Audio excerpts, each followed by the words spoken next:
Hey guys, today we'll be breaking down some very basic biomechanical components of the power clean. The power clean is a power lift commonly used by strength and conditioning coaches to develop power in athletes of varying sports. What separates a power clean from a full clean is receiving height. As you can see, the power clean shown has the bar being received with the knees never breaking 90 degrees. This constitutes a proper power clean. Forces developed rapidly during the power clean. This is why it is a favorite among coaches of power athletes. From here, we're going to describe the different phases of the power clean. We found that breaking the movement into 6 phases works best. These phases in order are the setup, the first pull, the second pull, the third pull, reception of the bar, and recovery. The center of mass should be between the feet, about mid-foot when viewed from the side. It is also important to note that all body segments, with the exception of the arms, should be rigid and tight at all points during the lift. This is especially true regarding the torso. Failure to stay tight will result in lost force. Feet should be positioned with the heels at approximately hip width apart with the toes pointing out at a slight angle. The lifter can grasp the bar with a hook grip, which is established by wrapping the first 2 or 3 fingers around the thumb.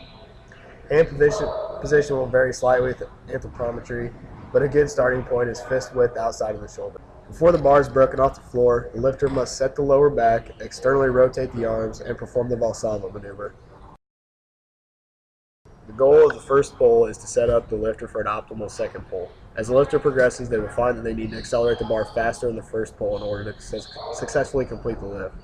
This is accomplished primarily by knee extension through contraction of the vasti muscles. A decent amount of hip extension occurs during the first pull as well. This is accomplished through the contraction of the hamstring and gluteal muscles. However, if too much hip extension occurs before the second pull, the lifter will not be able to perform the double knee bend. The double knee bend is a phenomenon that occurs naturally in the second pull of the lift. Forces involved in this phase are the force of gravity down on the barbell and the force applied by the lifter in an upward direction on the barbell. Obviously, the latter has to be greater to initiate upward momentum.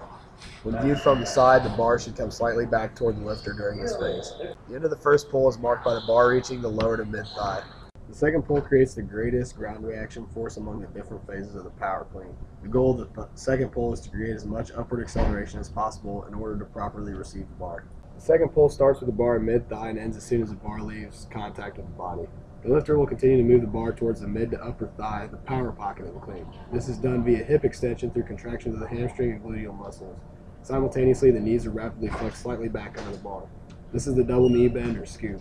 Directly following the knee flexion, the knees and hips are extended violently, resulting in an explosive upward acceleration of the bar. Angle extension will inevitably occur due to the forceful application of force into the platform. However, it is not recommended that this be taught due to the nature of the lifter to extend the second pull for too long when they manually extend at the ankle. The third pull begins when the bar loses contact with the body. Almost all the bar's upward acceleration has been produced by the explosive second pull, and the lifter must now pull themselves under the bar to set up for the reception. To this point in the lift, the arms are served only to keep the bar attached to the lifter. However, in the third pull, they are used to accelerate the lifter under the bar and into the receiving position. This is done firstly by aggressively driving the elbows up and shrugging at the shoulders. Contrary to popular belief, both of these actions are done to accelerate the athlete down and under the bar, not to continue the upward acceleration of the bar. However, both of these actions are inevitable.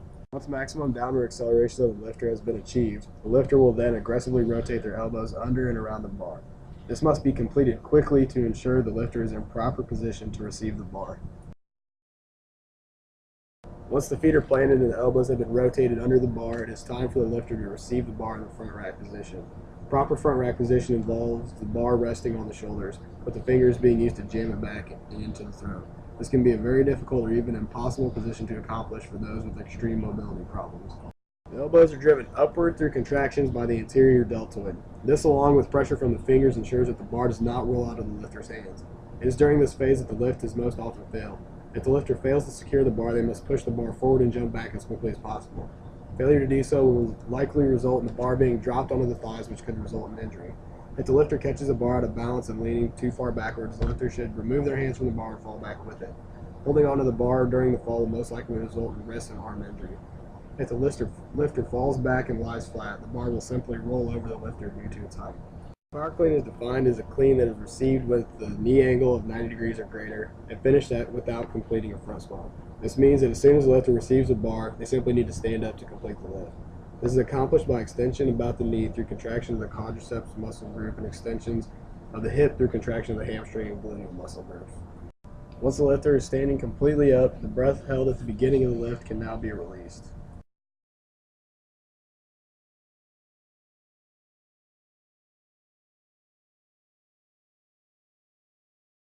Now we're going to put all of this together and show you what a power clean looks like at full speed.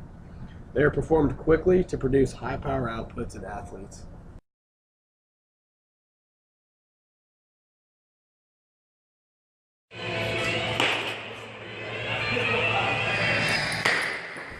Next, we're going to take a look at a slow motion power clean from start to finish. This will give you a better idea of the phases that are taking place during the lift. I'm now going to walk you through the different phases of the lift. Alright, so we got the setup. Now we're going into the first pull, which is going to end here. The second pull is going to take over. That's the third pull. That's receiving. And then when we stand up, that's going to be finishing right there.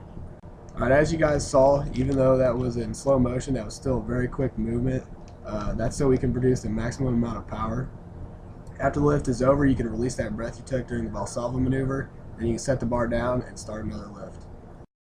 We've been talking about missed lifts during our presentation. Now we're going to show you a couple, because if you power clean on a regular basis, you're probably going to miss one or two, and you need to know how to get out of them without hurting yourself. Here's a slow motion look at catching the bar off balance. The proper way to get out of this would be to jump backwards and push the bar forward so that it's away from you and doesn't injure you. And that's it. Hope you guys enjoyed the video.